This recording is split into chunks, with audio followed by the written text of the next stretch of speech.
98.21 కోట్లు బడ్జెట్లో ప్రతిపాదిస్తున్నాం. శ్రీ వెంకటేశ్వర పశు వైద్య విశ్వవిద్యాలయం. ఈ విశ్వవిద్యాలయం 39 సంవత్సరాల్లో డిజిటల్ విద్య బోధనతో శిక్షణ, పరిశోధన, విస్తరణ సేవలు అందిస్తుంది. యూజీసీ నాక్ B+ గుర్తింపు పొందిన ఏకైక వెటర్నరీ విశ్వవిద్యాలయం మన వెంకటేశ్వర విశ్వవిద్యాలయంగా చెప్పడానికి సంతోషిస్తున్నాను. 2025-26 సంవత్సరంలో ఈ విశ్వవిద్యాలయానికి 154.57 కోట్లను ప్రతిపాదిస్తున్నాము. ఆంధ్రప్రదేశ్ మత్స్య విశ్వవిద్యాలయం కొత్తగా ఏర్పాటైన ఏపీ ఫిషరీస్ యూనివర్సిటీలో మౌలిక వసతులు, ఫ్యాకల్టీ బలోపేతం చేసేందుకు 2025-26 ఆర్థిక సంవత్సరానికి 38 కోట్లు బడ్జెట్లో ప్రతిపాదిస్తున్నాం. ఉచిత వ్యవసాయ విద్యుత్ పథకం. రైతులకు 9 గంటలు ఉచిత విద్యుత్ సరఫరాకు మన ప్రభుత్వం కట్టుబడి ఉంది.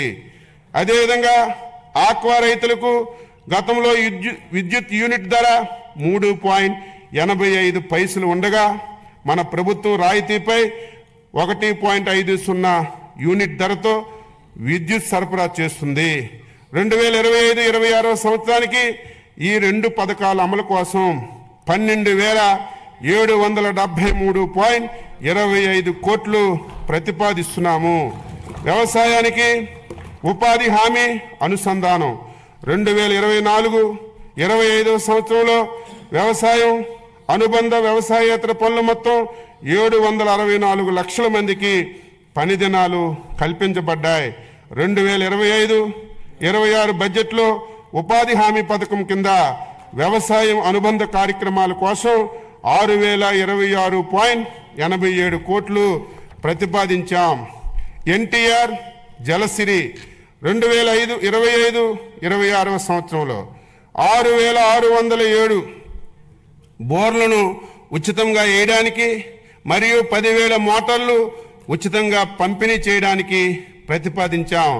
తద్వారా 33,000 ఎకరాలను అదనంగా సాగులోకి తీసుకురావడం వల్ల 10,000 మంది రైతులకి లబ్ధి కలుగుతుంది.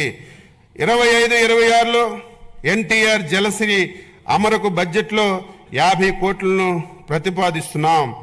వ్యవసాయం, నీటి వనరుల శాఖ. వ్యవసాయానికి అత్యంత అవసరమైనది సాగునీరు. గత ప్రభుత్వం నీటిపారుదల రంగాన్ని పూర్తి స్థాయిలో నిర్లక్ష్యం చేయడం వల్ల వ్యవసాయం దెబ్బతిన్నది.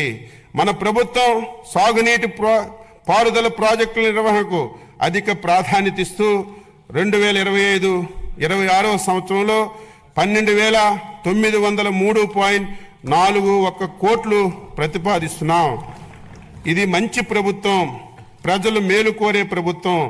రాష్ట్ర ప్రభుత్వం తరపున వ్యవసాయం మరియు అనుబంధ శాఖల బడ్జెట్ కింద 2025-26 సంవత్సరానికి గాను మొత్తం 48,341.14 కోట్లు 48,341.14 కోట్లు ప్రతిపాదిస్తున్నాను.